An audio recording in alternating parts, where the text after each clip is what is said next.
بسم اللہ الرحمن الرحیم۔ السلام علیکم ورحمۃ اللہ وبرکاتہ۔ الحمد للہ الحنان المنان الذي خلق الانسان وعلمه البیان، والصلاة والسلام علی رسولہ سید الانس والجان وعلى آلہ واصحابہ ذوی الخیر والاحسان، اما بعد فاعوذ باللہ من الشیطان الرجیم، بسم اللہ الرحمن الرحیم۔ ان الدین عند اللہ الاسلام، صدق اللہ مولانا العظیم۔ بارگاہ رسالت مآب صلی اللہ علیہ وسلم میں درود پاک کا ہدیہ پیش کریں۔ اللہم صلی علی سیدنا و مولانا محمد معدن الجود والکرم وآلہ واصحابہ الکرام وابنہ الکریم وبارک وسلم صلاۃ دائمۃ سرمدا ابدا۔ ایک عرب نے آدمی کا بول بالا کر دیا، خاک کے ذروں کو ہمدوش ثریا کر دیا۔ خود نہ تھے جو راہ پر اوروں کے ہادی بن گئے، کیا نظر تھی جس نے مردوں کو مسیحا کر دیا۔ آج سے میرے عزیزو ہمیں تاریخ اسلام سننی ہے۔ اسلام کی نشو و نما اور اس کی ترویج و اشاعت اس دن سے ہی شروع ہو چکی ہے جس دن سب سے پہلے انسان آدم علیہ السلام نے اس روئے زمین پر قدم رکھا ہے۔ لیکن آج کے دور میں ہم اسلام نام سے جس دین کو جانتے اور پہچانتے ہیں وہ میرے آقا صلی اللہ تعالیٰ علیہ وسلم کی شریعت طاہرہ ہے۔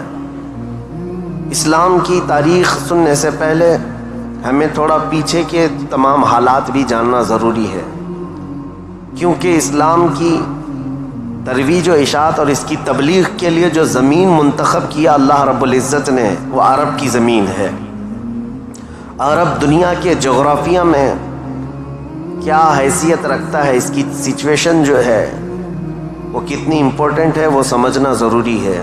تو سنگلاخ زمین ہے، صحرا، پانی کی قلت، یہ تمام چیزیں عرب میں موجود ہیں، لیکن اسلام کی ترویج و اشاعت کے لیے اس زمین کو منتخب کیا گیا ہے۔ پہلی بات تو اگر میں اس تاریخ کی ابتدا کے لیے کہوں تو ظاہر سی بات ہے، کل ہم نے عرض کیا اسلام آدم علیہ السلام سے چلا، لیکن عرب کی سرزمین پر یہ دین ابراہیمی کے نام سے آیا۔ سب سے پہلے سیدنا ابراہیم خلیل اللہ علیہ الصلاۃ والتسلیم، اس وقت اللہ تبارک و تعالیٰ نے آپ کو مبعوث فرمایا جب دنیا میں کفر و شرک اور گمراہی و ضلالت پھیل چکی تھی، لوگوں میں کثرت سے اپنی عبادت کروانے کا رواج ہو چکا تھا۔ جیسے کہ نمرود کا زمانہ تھا، وہ طاقت و قوت کے بل بوتے اپنی عبادت کرنے پر لوگوں کو مجبور کرتا۔ اس دور میں سیدنا ابراہیم علیہ السلام تشریف لائے عراق، بابل کے شہر میں، عراق کا ایک شہر بابل میں، اور وہاں سے آپ نے نور ہدایت کو منور کیا، ایک خدائے واحد کی عبادت کی طرف لوگوں کو بلایا۔ آپ کی آبادی دشمن ہوئی، خاندان دشمن ہوا، بادشاہ دشمن ہوا، بدلے میں آپ کو آگ میں جھونک دیا گیا۔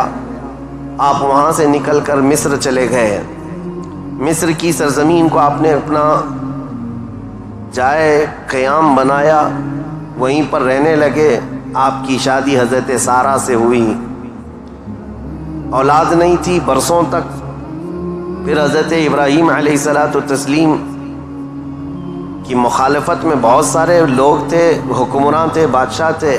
ایک وقت ایسا آیا کہ مصر کا ایک بادشاہ جو آپ کی مخالفت میں بہت زیادہ آگے تھا، لیکن اللہ تعالیٰ نے اس کے سینے کو نور ہدایت سے روشن کیا، پھر وہ آپ کی عزت و تکریم کیا۔ پھر اس بادشاہ نے اپنی بیٹی ہاجرہ کو ابراہیم علیہ السلام کے ساتھ بیاہ کر دیا۔ شروع سے میں تاریخ میں چل رہا ہوں، سب کو ذہن حاضر رکھنا ضروری ہے کہ حضرت ابراہیم علیہ السلام کو حضرت ہاجرہ دوسرے نکاح میں آئیں، یہ بادشاہ کی بیٹی تھیں، اور ہوا یہ کہ دو بیویاں ایک گھر میں رہیں، معاملات الگ ہو جاتے ہیں۔ تو جب معاملات بدلنے لگ گئے تو حضرت ہاجرہ کے گھر میں ایک بیٹا پیدا ہوا جو حضرت اسماعیل علیہ السلام ہے.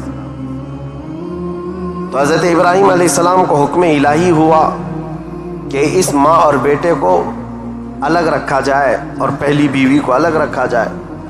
تو ابراہیم علیہ السلام حضرت سارہ کو مصر میں ہی چھوڑ دیے اور حضرت ہاجرہ اور حضرت اسماعیل علیہ السلام کو لے کر عرب کی سرزمین میں داخل ہوئے. یہاں سے عرب کی تاریخ شروع ہوتی ہے. عرب کی سرزمین کو آباد کرنے والے پہلے انسان ابراہیم علیہ السلام ہیں. عرب میں بھی ساری زمین کا انتخاب نہیں. عرب کا جو مرکزی علاقہ تھا وہ مکہ مکرمہ تھا. مکہ مکرمہ اور خانہ کعبہ جو آج جہاں پر ہے وہ دنیا کے مرکز میں واقع ہے, سینٹر میں واقع ہے. ابراہیم علیہ السلام وہاں تشریف لائے. اس وقت کوئی آبادی نہیں تھی, کسی کا گھر نہیں تھا, کوئی مکان نہیں. خانہ کعبہ پرانی شکل میں جو فرشتوں کا بنایا ہوا, آدم علیہ السلام کا بنایا ہوا, نوح علیہ السلام کا بنایا ہوا مٹی کی شکل میں موجود تھا.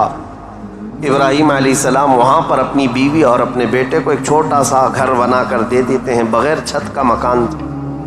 پھر اس کے بعد وہ وہاں سے چلے گئے, پھر دوبارہ آتے رہے جاتے رہے. اسماعیل علیہ السلام کی عمر جب سن بلوغت کو پہنچی تو ابراہیم علیہ السلام کو حکم ہوا کہ اس خانہ کعبہ کی تعمیر کی جائے.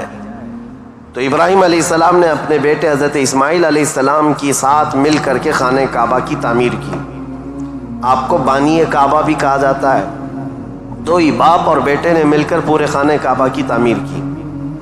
اس کی دیواریں اونچی کی, جس کا ذکر قرآن پاک میں بھی موجود ہے. اس ایک پتھر پر کھڑے ہو کر کے آپ تعمیر کرتے تھے, جس کو آج مقام ابراہیم کہا جاتا ہے. پتھر جیسے جیسے دیواریں بلند ہو جاتا, جب آپ کے اترنے کا وقت ہوتا پتھر نیچے ہو جاتا. جب تعمیر مکمل ہو گئی خانہ کعبہ کی تو پھر ابراہیم علیہ السلام نے دعا کی کہ اللہ اس آبادی کو ہری بھری کر دے, شاد و آباد کر دے, اور یہاں رہنے والوں کو ہر قسم کے پھل اور میوہ جات سے تو ان کو رزق عطا فرما. آپ کی دعا قبول ہوئی. جو بے آباد علاقہ تھا, اب سنیں تاریخ کہاں سے شروع ہو رہی ہے. بے آباد علاقہ, کوئی آبادی نہیں تھی. ایک قبیلہ آیا جو تجارت کے لیے کہیں کا سفر کر رہا تھا. چونکہ وہاں پر زمزم کا کنواں بھی تھا. تاریخ میں آپ کو پتہ ہے حضرت اسماعیل علیہ السلام کی ایڑیوں سے زمزم کا کنواں نکلا, اور وہ پانی کا سوتا چشمہ ایسا تھا کہ کنٹینیو جاری, بلکہ آج تک جاری ہے. تو ایک قبیلہ وہاں سے سفر کر رہا تھا جس کو قبیلہ بنو جرہم کہا جاتا ہے. وہ وہاں کی خوبصورتی کو دیکھ کر, وہاں کے پانی کی فراوانی کو دیکھ کر وہیں پڑاؤ ڈال لیے اور وہیں رہ گئے, بس گئے. یہ پہلا قبیلہ ہے جو مکہ میں آباد ہوا, قبیلہ بنو جرہم. پھر حضرت اسماعیل علیہ السلام نے اسی قبیلے کی ایک لڑکی سے شادی بھی فرمائی, اور حضرت اسماعیل علیہ السلام کے گھر میں 12 بیٹے پیدا ہوئے. آپ کی اولاد اب بڑھتی گئی. عرب سرزمین میں سب سے پہلی یہ نسل ہے, عرب کو آباد کرنے والی پہلی نسل اسماعیل علیہ السلام کی ہے. قبیلہ بنو جرہم کے ساتھ آپ آباد ہوئے مکہ مکرمہ میں. اب ان کی نسل اتنی بڑھتی گئی کہ اسماعیل علیہ السلام کے بیٹے تھے نابت. ان کے ہاتھ میں خانہ کعبہ کی تولیت آئی. خانہ کعبہ کی حفاظت اور اس کی ذمہ داریوں کا یہ سارا انتظام آپ کا تھا. چند دنوں کے بعد پھر ایسا ہوا کہ قبیلہ بنو جرہم کے لوگوں نے, جو حضرت اسماعیل علیہ السلام کے سسرال تھے, خانہ کعبہ کی تولیت پر انہوں نے قبضہ کر لیا. اسماعیل علیہ السلام کی اولاد نے کوئی بھی ان کے ساتھ جھگڑا نہیں کیا, کسی بھی طرح کا برا برتاؤ نہیں کیا, کیونکہ ننیال کے تھے. تو کئی سالوں تک قبیلہ بنو جرہم کا خانہ کعبہ پر قبضہ باقی رہا, لیکن انہوں نے بدعنوانیاں شروع کر دیں. خانہ کعبہ کے پاس لوگ جو دور دور سے آتے تھے دنیا میں, حاجی, اس وقت بھی ہر سال حج ہوا کرتا تھا, ان کے ساتھ برا سلوک کرنا, ان سے چڑھاوے لینا, ان سے زیادہ مانگ کرنا, یہ سب چیزیں ہونے لگی. تو پھر حضرت اسماعیل علیہ السلام کی اولاد نے دوبارہ خانہ کعبہ کی تولیت اپنے ذمے لے لی. تولیت کہتے ہیں ذمہ داری, جس سے متولی کہا جاتا ہے. جیسے مسجد کا متولی ہوتا ہے, تولیت اسی کو کہتے ہیں. خانہ کعبہ کی خدمت کی ذمہ داریاں. اب یہ زمانہ چلتا رہا. میں آپ کو پہلے یہ خاندانی معاملات بتا رہا ہوں, اس کے بعد پھر یہاں کے سیاسی حالات بھی بتاؤں اور پھر مذہبی حالات بھی آپ کو بتاؤں, تاکہ اسلام کی تاریخ کو سمجھنے کے لیے اس کا بیک گراؤنڈ بھی سمجھنا بہت ضروری ہے. پس منظر کیا تھا یہ معلوم ہونا ضروری ہے. اب اسماعیل علیہ السلام کی اولاد میں عدنان ایک شخص پیدا ہوئے جو آل اسماعیل میں بہت ہی معزز انسان تھے. اکثر صحابہ کرام کا اور خود رسول اللہ صلی اللہ علیہ وسلم کا نسب حضرت عدنان تک پہنچتا ہے. وہ ہمارے آقا صلی اللہ تعالیٰ علیہ وسلم کے جد امجد بھی ہیں. عدنان نے مکہ مکرمہ کی ذمہ داریاں سنبھالی اور اس کے بعد اب آبادی اتنی بڑھ گئی کہ ان لوگوں کو تجارت کے لیے اور اپنے معیشت کے لیے, اپنے معاش کے لیے دور دور جانا پڑا. مکہ چھوڑ کر کے باہر جانا پڑا. آبادی بڑھتی چلی گئی مکہ مکرمہ کی. اور اس کے بعد زمانے کے صبح شام گردش لیل و نہار جس کو کہتے ہیں, آتے گئے ایسے کہ آل اسماعیل علیہ السلام کی اولاد کا قبضہ یا ان کی خدمت کا معاملہ خانہ کعبہ پر ڈھیلا پڑتا چلا گیا. پھر کوئی دوسرا قبیلہ آیا, بنو خزاعہ, انہوں نے خانہ کعبہ کی تولیت اپنے حصے میں لے لی. اب جو اصل تاریخ شروع ہوتی ہے وہ میں بتانا آ رہا ہوں. تو برسوں برس اسی طرح سے گزرتے گئے اور پھر ایک شخص پیدا ہوئے جن کا نام فہر تھا. یہ اسماعیل علیہ السلام کے اولاد میں فہر نام ہے. فہر کا ایک لقب تھا قریش, اور یہیں سے قریش خاندان کی ابتدا ہوتی ہے. قریش ان کا لقب تھا اور اصل نام تھا فہر بن غالب. تو حضرت فہر جو رسول اللہ صلی اللہ علیہ وسلم کے پردادا ہوتے ہیں, یہ پیدا ہوئے اور ان کی اولاد ہوئی. اور اس کے بعد اب قریش خاندان کی ابتدا ہوئی, لیکن جگہ جگہ یہ لوگ منتشر ہو گئے. کچھ مکہ میں رہے, کچھ باہر رہے, لیکن خانہ کعبہ کی تولیت کی اور وہاں کا سارا قبضہ جو ہے بنو خزاعہ قبیلے کے ہاتھ میں تھا. پھر زمانہ بدلتا ہوا یہاں تک پہنچا کہ اسماعیل علیہ السلام کی اولاد میں یعنی قریش خاندان میں ایک شخص پیدا ہوئے جن کا نام قصی تھا. یہ تاریخ کے بہت اہم آدمی ہیں, بہت اہم ترین شخصیت ہے قصی. ساری سیاست عرب کی وہیں جا کر ختم ہوتی ہے. قصی ایک کلاب کے بیٹے تھے, لیکن ایسا ہوا کہ باپ کا انتقال جلدی ہو گیا. قصی جو ہے بنو عزرا قبیلے میں ہی پرورش پائے اپنے ننیال میں. جوان ہوئے تو آپ کو بتایا گیا کہ تمہارا خاندان تو اسماعیل علیہ السلام کا خاندان ہے اور خانہ کعبہ کے وہ ذمہ دار رہے ہیں, متولی رہے ہیں. تو وہ اپنے ننیال کو چھوڑ کر کے جب مکہ آئے تو قصی یہ جوان تھے, بھرے جوان تھے. آتے ساتھ ان کے اندر وہ ہنر تھا, پیشانی میں وہ چمک تھی کہ جو دیکھتا دیکھتا رہ جاتا. ظاہر سی بات ہے وہ چمک کسی اور کی نہیں تھی, وہ نور مصطفیٰ کی تھی. قصی نے آتے ساتھ ہی لوگوں کو اپنی طرف مائل کر لیا. لوگ جوق در جوق قصی کے گرویدہ ہو گئے. پھر قصی نے سارے قریش کو جو ادھر ادھر منتشر تھے سب کو مکہ میں جمع کر دیا اور بنو خزاعہ قبیلے کے ہاتھ میں جو خانہ کعبہ کی تولیت تھی اس کو حاصل کر لیا. اب دوبارہ حاصل کرنے کے بعد اب تک مکہ مکرمہ میں یا خانہ کعبہ کی خدمت اور حرم میں جو معاملات چلتے تھے وہ یوں ہی چلتے تھے. جو ذمہ دار ہے اس نے جو دیکھ لیا وہ کر لیا. لیکن قصی نے باضابطہ ڈپارٹمنٹ بنائے, شعبے بنائے, حکومت کا اسٹیبلشمنٹ جس کا طرح ہوتا ہے پورا انہوں نے بنایا. انہوں نے ذمہ داریاں بانٹیں, سقایا, رفادہ, سدانہ, یہ سب نام رکھے گئے ہیں. یعنی انہوں نے شعبے ایسے بانٹ دیے, ڈپارٹمنٹ تبدیل کر دیے گئے کہ یعنی کئی قبیلوں کو جمع کیا مکہ میں اور کہا جب کبھی کہیں جانے کی ذمہ داری ہوگی, جھنڈا اٹھانے کی ذمہ داری, وہ ایک بہت اہم ذمہ داری ہوتی تھی, وہ ایک قبیلے کو سونپ دیا. اور ہر سال جو حاجی آتے ہیں مینا میں ان کو پانی پلانا اور کھانا کھلانا، اس کو سقایا کہا جاتا تھا، وہ ایک قبیلے کی ذمہ داری دے دی گئی، سقایا یہ ڈپارٹمنٹ پوری منسٹری ہو گئی۔ اور اس کے بعد رفادہ، یہ ایک ذمہ داری ہے، جو حاجی آیا کرتے ان کو پیسوں کی ضرورت ہوتی، کہیں دور دراز سے سفر سے آئے ہوتے ان کی مالی مدد کی ضرورت ہوتی، وہ ایک خاندان کے ہاتھ میں دے دیا گیا۔ یہ رفادہ ایک منسٹری کا نام ہے، وہ اس منسٹری کے ذمہ دار ایک قبیلے کو بنایا۔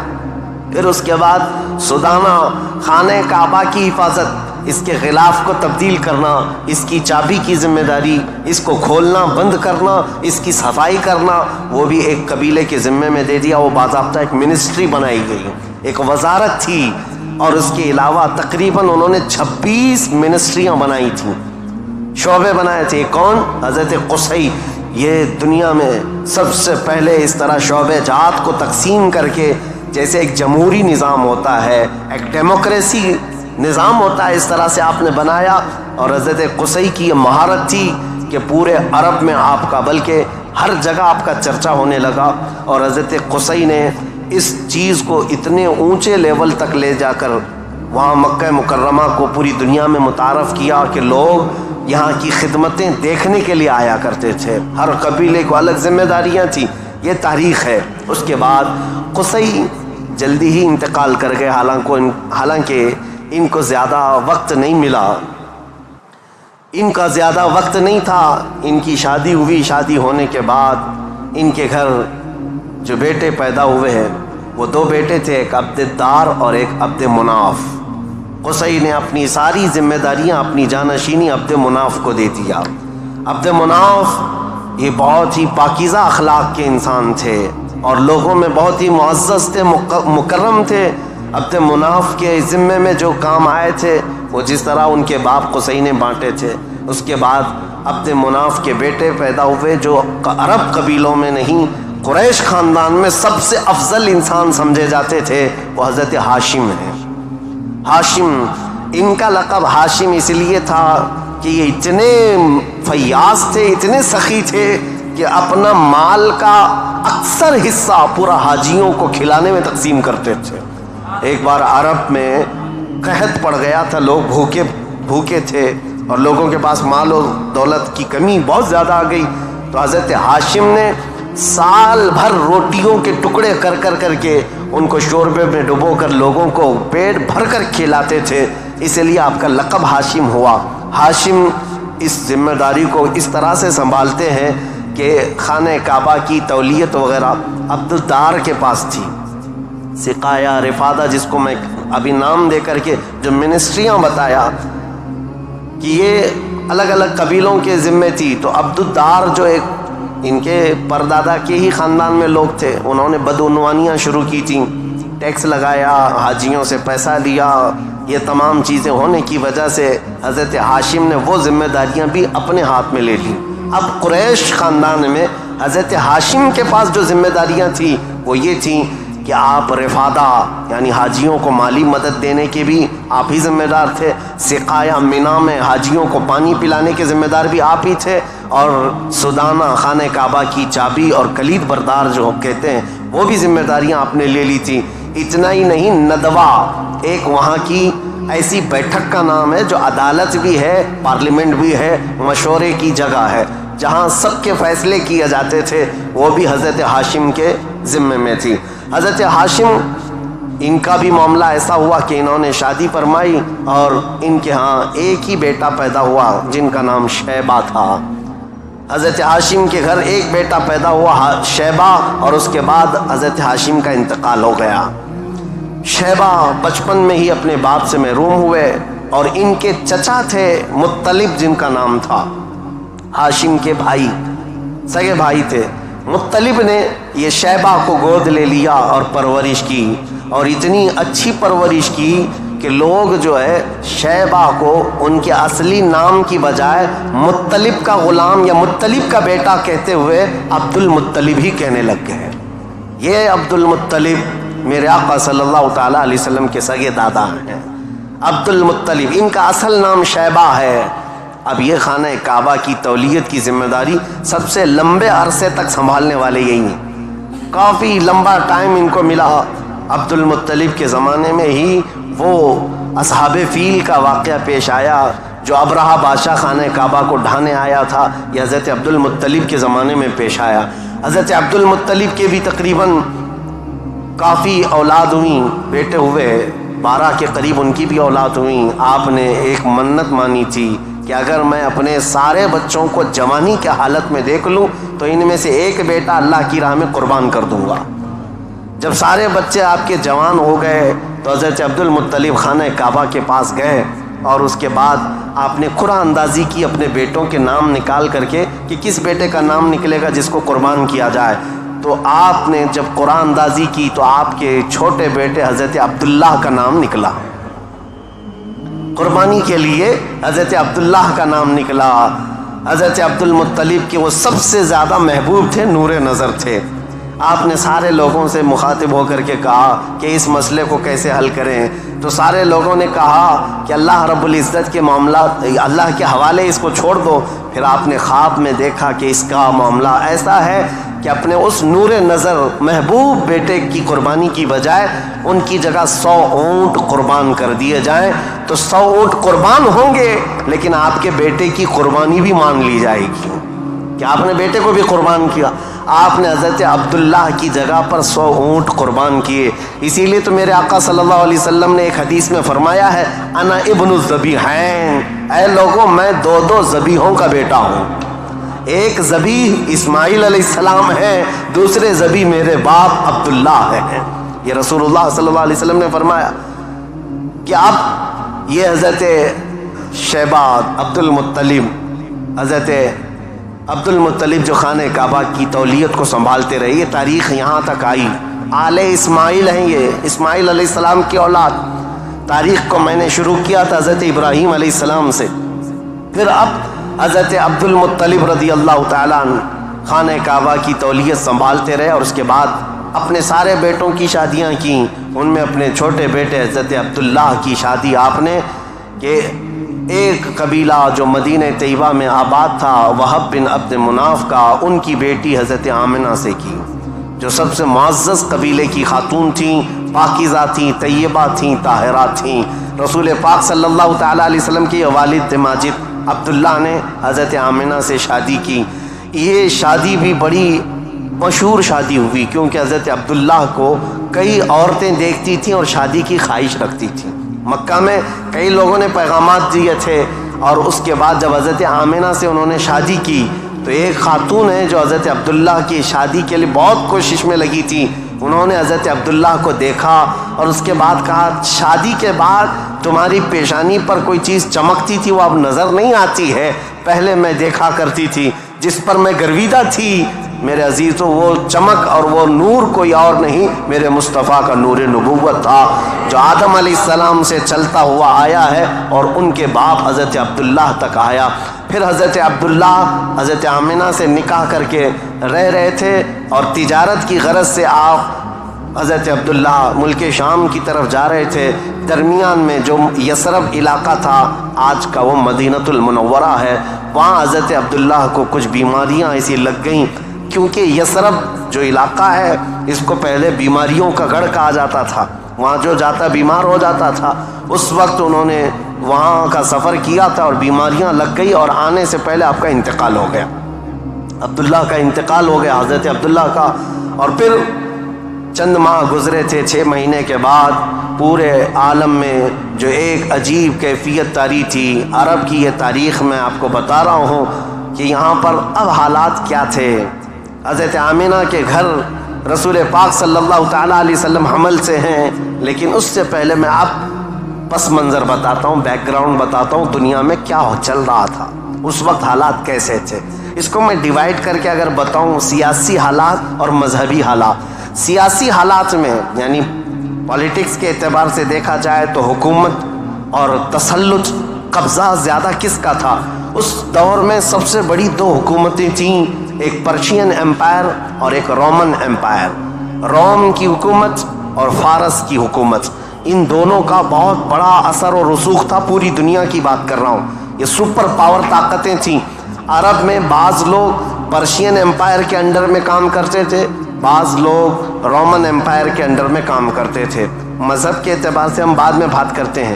اب یہ حالات تھے کہ حکومت اور تسلط، قبضہ، سیاسی اثر و رسوخ سب سے زیادہ یہ دو حکومتوں کا تھا، جس کی وجہ سے آئے دن نئی نئی جنگیں ہوتی تھیں۔ رومن امپائر یہ چاہتی تھی کہ دنیا پورا قبضہ کر لیں، پرشین امپائر یہ چاہتے تھے کہ پوری دنیا ہم قبضہ کر لیں۔ اس آڑ میں دو سپر پاور کے ٹکراؤ میں پوری دنیا میں جنگیں روز روز چلتی رہتی تھیں۔ یہ حالات تھے سیاسی۔ عرب لوگوں کی خود کی کوئی حکومت نہیں تھی، ان کی خود کی کوئی حکومت نہیں تھی، لیکن وہی مکہ مکرمہ سے جو ان کے خاندانی حالات کی سرداری چلتی تھی بس۔ لیکن دنیاوی حکومت کے اعتبار سے یہ لوگ پرشین امپائر کے انڈر میں کام کرتے تھے یا پھر رومن امپائر کے انڈر میں کام کرتے تھے۔ یہ دو طرح کی حکومتیں چل رہی تھیں۔ اب مذہبی حالات کے اعتبار سے دیکھا جائے تو میں 4 حصوں میں تقسیم کرتا ہوں پوری دنیا کو، 4 حصوں میں۔ فارس، جس کو آج پرشیا کے ہیں آپ، ایران جو آج کے دور کا ہے، اس کی سرحدیں اور بھی بڑی تھیں، بلند تھیں۔ پرشیا یا جس کو اس وقت پرشین امپائر کہا جاتا ہے۔ مذہبی حالات کیا تھے ان کے؟ مذہبی حالات اتنے خطرناک تھے کہ ان کے ہاں شروع سے کبھی ایک خدا کا تصور آیا ہی نہیں۔ یہ شرک میں ہی مبتلا رہی قوم ہے، ہمیشہ بتوں کی، ہمیشہ آگ کی پرستش کرنے میں سب سے زیادہ مشہور قوم ہے یہ پرشیا کے لوگ، یعنی فارس کے لوگ۔ آگ کی پوجا میں ان کا کوئی نام ثانی نہیں تھا، 1000 سال تک ایک آگ کو بجھنے نہیں دیتے تھے یہ لوگ۔ اس طرح کئی بت کدے تھے، کئی آتش کدے تھے۔ یہ فارس کے علاقے میں یہ حالات تھے کہ ایک خدا کا تو تصور ہی نہیں تھا، اور غلبہ ایسا تھا کہ جو حاکم ہوتا تھا اس کی عبادت کی جاتی تھی، جو مال والا ہے اس کے سامنے سجدے ہوتے تھے، جس کی طاقت ہے اس کے سامنے جھک جائے۔ یہ حالات پرشیا کے تھے۔ اور روما کے حالات کیا تھے؟ جو رومن امپائر ہے، روم، یہاں پر عیسائی زیادہ طور پر آباد، اس زمانے میں بھی تھے، پہلے سے بھی، کیونکہ عیسیٰ علیہ السلام کے بعد ان کے حواریوں کے ذریعے سے جو دین پھیلا وہ روما میں زیادہ تھا، جو آج کا اٹلی ہے، یونان ہے اور جارجیا وغیرہ کے علاقے، آج یہ سب رومن امپائر کے انڈر میں تھے، اور یہاں عیسائی زیادہ تھے۔ لیکن ایسے عیسائی کہ اصل عیسائی دین کو انہوں نے مسخ کر دیا تھا، ختم کر دیا تھا۔ جو دین الہی تھا، اللہ کا دین تھا، عیسیٰ علیہ السلام جو لائے تھے، اس کو انہوں نے اتنا خلط ملط کر دیا تھا کہ عیسیٰ علیہ السلام کے جگہ جگہ مجسمے، اسٹیچو بنائے ہوئے تھے۔ مریم علیہ السلام، سیدہ مریم رضی اللہ تعالیٰ عنہا کو انہوں نے ساتھ میں پوجنا شروع کر دیا۔ تثلیث کا عقیدہ، ٹرائنیٹی جس کو یہ کہتے ہیں، 3 خداؤں کا تصور ان کے گھر میں رواج پا گیا تھا۔ پورے روما میں یہی تھا، ایک خدا کی عبادت یہاں بھی ختم تھی۔ 2 بڑی طاقتوں کے انڈر میں شرک اور بت پرستی اور کفر بہت سر چڑھ کر بول رہا تھا۔ یہاں اللہ کو پہچاننے والے اور اللہ کی عبادت کرنے والے تقریباً ناپید ہو چکے تھے۔ عیسیٰ علیہ السلام کی جو آپ کا عروج ہوا آسمانوں پر، آپ کو اللہ تعالیٰ نے آسمانوں پر جو اٹھایا، وہ زمانہ بیت کر کے بھی 570 سال گزر رہے تھے۔ ان 570 سالوں میں کوئی نبی نہیں آیا۔ عیسیٰ علیہ السلام کے بعد سے لے کر 570 سال کا زمانہ، اس کو زمانہ فترت کہا جاتا ہے۔ زمانہ فترت 2 نبیوں کے بیچ کے زمانے کو کہتے ہیں۔ اس بیچ میں کوئی نبی نہیں آیا، جس کی وجہ سے حالات اتنے گمبھیر تھے۔ پرشیا کے حالات میں نے بتایا، جگہ جگہ آگ کی پوجا، آگ کی پوجا، آگ کو ہی طاقتور مانا جاتا۔ اور روما میں تھا، عیسائی تو تھے لیکن ایسے کہ ٹرائنیٹی کا عقیدہ، مریم بھی خدا ہیں، عیسیٰ بھی خدا ہیں اور وہ بھی خدا ہے، 3 خداؤں کی عبادت۔ اور اس کے علاوہ راہبوں کا، پادریوں کا حال تو یہ تھا، اللہ کی پناہ، وہاں کے جو عبادت خانے تھے، جو چرچ تھے، جو کلیسا تھے، وہ عبادت کے نہیں تھے، وہ عیاشیوں کے اڈے تھے۔ کوئی عورت جاتی تو ان کے ہاتھ میں بچ کے باہر نہیں آتی، اس کے ساتھ وہ منہ کالا کر لیتے۔ یہ جو بڑے بڑے راہب تھے، ان کا حال یہ تھا۔ اور وہ سیاست میں بھی اس طرح ملوث تھے کہ جب تک کنیسہ میں، یعنی چرچ میں کوئی شخص مال نہ لا کر کے دے، اس کے لیے بددعائیں کرتے تھے، اس کی تباہی کا انتظام کرتے، بلکہ فوج کی سرکشی کے ساتھ ایسے لوگوں کو مار کر ختم بھی کر دیتے تھے، اور اس کو کہتے تھے کہ یہ جس کو جس طرح آج ہم یہاں پر دیکھ رہے ہیں دھرم دروہی ہے، دین چھوڑا ہوا آدمی ہے، یہ عیسائیوں کا تسلط ایسا تھا، ان کا قبضہ ایسا تھا، پادریوں کا عیاشی کے اڈے بنا دیے گئے تھے، جتنے وہ عبادت خانے تھے وہ عیاشیوں کے اڈے بنے ہوئے تھے، اور ان کے ہاں یہ سب چیزیں عام، جو اخلاق دینے آئے تھے، جو اچھا مزاج دینے آئے تھے، وہی ان کے علماء، ان کے راہب پورے ایسے تسلط کے ساتھ گندگیاں پھیلا چکے تھے۔ یہ روما کے حالات تھے، پرشیا کے حالات وہ تھے۔ اب دنیا میں تیسرا ایک بڑا طبقہ جو اپنا اثر رکھتا تھا، اپنا رسوخ رکھتا تھا، وہ ہندوستان کا تھا۔ ہندوستان جس کو ہم اکھنڈ بھارت کہیں، یہ ہندوستان، اس کی سیمائیں، اس کی سرحدیں اتنی نہیں تھی جو آج کشمیر سے کنیا کماری تک یا گجرات سے لے کر کے بنگال کی کھاڑیوں تک ہے، بلکہ اس کی سیمائیں ایران کی سرحدوں تک پہنچتی تھی۔ افغان، پاکستان، بنگلہ دیش، نیپال جو آج ایک الگ الگ ریاستوں میں، الگ الگ ملکوں میں تبدیل ہیں، یہ سب ہندوستان کے علاقے ہوا کرتے تھے۔ ہند اس وقت کے حالات کیا تھے ہندوستان کے، میں اس وقت کی بات کر رہا ہوں، عیسیٰ علیہ السلام کے عروج آسمانی کے 570 سال کے بعد ہندوستان کے حالات بڑے دیگرگوں تھے، کیونکہ یہاں پر بھی شروع سے بت پرستی بہت زیادہ تھی، بلکہ تاریخ نگاروں نے لکھا ہے اس وقت ہندوستان کی آبادی اگر 1 کروڑ تھی تو یہاں کے خدا جو بنائے گئے تھے وہ 2 کروڑ تھے، یعنی انسانوں کی آبادی سے بڑھ کر کے خدا تراشے گئے تھے، ہر قبیلے کا نہیں، ہر خاندان کا نہیں، بلکہ ہر انسان کا 2 خدا، 3 خدا، 4 خدا، جس کی جیسی حیثیت ویسے خدا بنائے ہوئے تھے۔ اور یہاں پر اخلاقی حالات اگر دیکھے جائیں تو وہ بھی اس طرح کہ جیسے کل بھی میں نے بتایا تھا، کاسٹزم میں یہ لوگ ایسے ملوث تھے کہ برہمن الگ، شودر الگ، دلت الگ، چھتریہ الگ، یہ سب چیزوں کو کاسٹ میں بدل کر کے، ایسے کہ کسی دلت کو ایک مقدس کتاب چھونے کی بھی اجازت نہیں ہوتی، برہمن سے مصافحہ کرنے کی بھی اجازت نہیں ہوتی، اگر کسی دلت نے برہمن کی لڑکی کو چھو بھی لیا تو اس کا ہاتھ کاٹ دیا جاتا، اور اگر گیتا کے شلوک سن لیتا تو اس کے کان میں کھولتا ہوا تیل ڈال دیا جاتا تھا۔ یہ سب حالات یہاں کے تھے، یعنی اخلاقی پستی، اخلاقی گراوٹ یہاں پر بھی تھی۔ روما کے حالات بھی اچھے نہیں تھے، پرشیا کے حالات بھی اچھے نہیں تھے، ہندوستان کے حالات بھی، اور عورتوں کے لیے تو یہ اس قدر سخت تھے، اللہ اکبر۔ یہاں کسی عورت کا شوہر مر جاتا تو عورتیں ساتھ میں اپنے شوہر کی چتا کے ساتھ آگ لگا لیتی، جس کو ستی کہا جاتا تھا۔ ستی ایک رسم ہے، تاریخ میں آج بھی موجود ہے۔ بیوہ عورت کو جینے کا حق نہیں تھا، بیوہ عورت اپنے شوہر کی آگ کے ساتھ خود بھی جل جاتی تھی، وہ چاہے جوان ہو، چاہے 2 مہینے کی دلہن کیوں نہ ہو، اسے جلا دیا جاتا۔ چند سالوں کے بعد پھر جلانے کا رواج ختم ہوا، پھر بیوہ عورت کو جنگلوں میں بھیج دیا جاتا کہ وہ وہاں رہے، وہیں آباد رہے، اس کا گھر میں آنا اب شگن۔ آج تک یہ بری روایت موجود ہے، جاہلوں کے آج بھی پائی جاتی ہے، غیر مسلموں کے ہاں کہ اگر کوئی بیوہ عورت اچھے تقریبات میں شامل نہیں ہو سکتی، اچھے فنکشنز میں نہیں آ سکتی، کھانے پکانے کے وقت نہ آ جائے، یہ اب شگن ہو جائے۔ عورت اگر حیض اور نفاس کے عالم میں ہو تو اس وقت تو اس کے ساتھ جانوروں سے بدتر سلوک ہوتا، اس کا گلاس الگ، اس کا برتن الگ، اس کا کھان پان الگ، بلکہ جانوروں کا جس طرح سے الگ رکھا جاتا تھا عورت کا بھی الگ رکھا جاتا تھا، عورت کو پستی کی طرف دھکیل دیا گیا تھا۔ یہ تاریخ یہاں کی تھی، ہند کی۔ 3 بڑے طبقے دنیا کے میں بتا رہا ہوں، ایک روما میں، ایک پرشیا میں، ایک ہندوستان میں۔ اخلاقی پستی اس قدر تھی، کفر و شرک غالب تھا، اور اس کے علاوہ اب چوتھی ایک قوم بچتی ہے۔ ان سب کے بیچ میں اگر کوئی تھوڑی بہت شدھ بدھ رکھتی تھی، کوئی تھوڑا بہت اچھا مزاج رکھتے تھے تو اس زمانے میں عزت تھی، تو وہ بنی اسرائیل کی تھی، جو یہودی تھے، بنی اسرائیل۔ لیکن ان کے حالات ایسے تھے کہ غرور و گھمنڈ ان کو اتنا تھا کہ وہ یہ کہتے تھے کہ پوری روئے زمین پر سب سے افضل لوگ ہم ہیں، اللہ کے محبوب ہم ہیں، اللہ کے بیٹے ہم ہیں، ہم کو اللہ کبھی عذاب نہیں دے گا، کبھی اللہ ہم کو آگ نہیں دکھائے گا۔